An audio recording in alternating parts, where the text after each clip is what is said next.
নজর রাখবো পরবর্তী সংবাদে। আজ এক আনন্দঘন অনুষ্ঠানের মধ্য দিয়ে বনমন্ত্রী অনিমেষ দেববর্মা উদ্বোধন করেছেন 3টি লগ হাটের কার্যত আমবাসা ইকো পার্কের ফার্নারিয়াম, অর্কিডারিয়াম এবং সংস্কারকৃত 3টি লগ হাট শুভ উদ্বোধন করেছেন তিনি।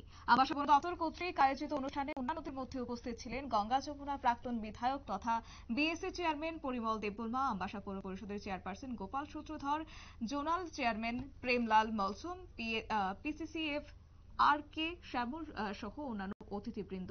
ফার্নারিয়াম এবং অর্কিডারিয়ামের উদ্বোধনের ফলে স্বাভাবিকভাবে উপকৃত হবে এলাকার ছাত্রছাত্রীরা। তাছাড়া সংস্কারকৃত লঘাটের উদ্বোধনের পর স্বাভাবিকভাবে উপকৃত হবেন পর্যটকরা। পর্যটকদের কাছে আকর্ষণীয় হয়ে উঠেছে এই স্থানটি। কি বলছেন মন্ত্রী অনিমেষ দেববর্মা, শুনুন। দপ্তরে একটা প্রচেষ্টা হচ্ছে যে হারিয়ে যাওয়া আমাদের ত্রিপুরায় যে সমস্ত বনজ সম্পদ এবং মানুষজন আমরা যা খাই, এইগুলো জঙ্গল আমাদের আর কত দেবে? ডেকির শাক, এটা প্রায় কিন্তু লুপ্ত হয়ে যাবে মানুষ খেতে খেতে। তো বনের থেকে না এনে মানুষ যদি এটাকে চাষ করতে পারে, এটার একটা প্রশিক্ষণ করার ব্যবস্থা, সংরক্ষণ করার ব্যবস্থা, এটা আমাদের প্রথম পদক্ষেপ। দ্বিতীয় জিনিসটি হলো পর্যাবরণকে রক্ষা করতে গিয়ে অনেকগুলো গাছের দরকার পড়ে, যেগুলো আমরা নাই খেলাম, কিন্তু এইগুলোকে রাখতে হবে। তো এইগুলো সংরক্ষণের জন্য একটা প্রচেষ্টা এখানে হচ্ছে। মানুষকে আমরা আনবো, ট্রেনিং করব এবং এই ধরনের গ্রিন হাউসের মধ্যে কি করে এগুলো চাষ করা যায়, এটারই একটা ফার্নারিয়াম আমরা আজকে উদ্বোধন করছি এবং রাজ্যের অনেক প্রান্তে এটা হবে।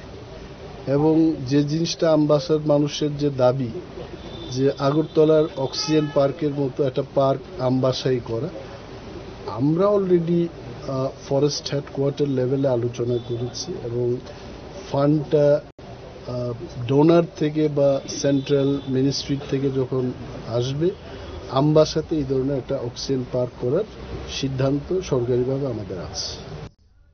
আপনারা শুনলেন মন্ত্রীর বক্তব্য এবং এই অনুষ্ঠানের মধ্য দিয়ে 5টি স্বসহায়ক দলকে বন দপ্তর তরফ থেকে রিভলিং ফান্ড থেকে 1 লক্ষ টাকা করে চেক প্রদান করা হয়েছে। মূলত মরশুমে চাষ করে স্বাবলম্বী হওয়ার জন্য এই অর্থরাশি প্রদান করা হয়েছে। সাংবাদিকদের মুখোমুখি হয়ে মন্ত্রী অনিমেষ দেববর্মা বলেছেন, বনজ সম্পদকে রক্ষা করার জন্য বিভিন্ন ভাগে উদ্যোগ গ্রহণ করেছে বন দপ্তর। মানুষকে কিভাবে বিভিন্ন প্রশিক্ষণ দেওয়া যায়, এই সম্পদগুলি রয়েছে, যে সম্পদগুলি রয়েছে সেগুলিকে কিভাবে আরো বেশি পরিমাণে উৎপাদন করা যায় তা নিয়ে আজ আলোচনা করেছেন মন্ত্রী অনিমেষ দেববর্মা।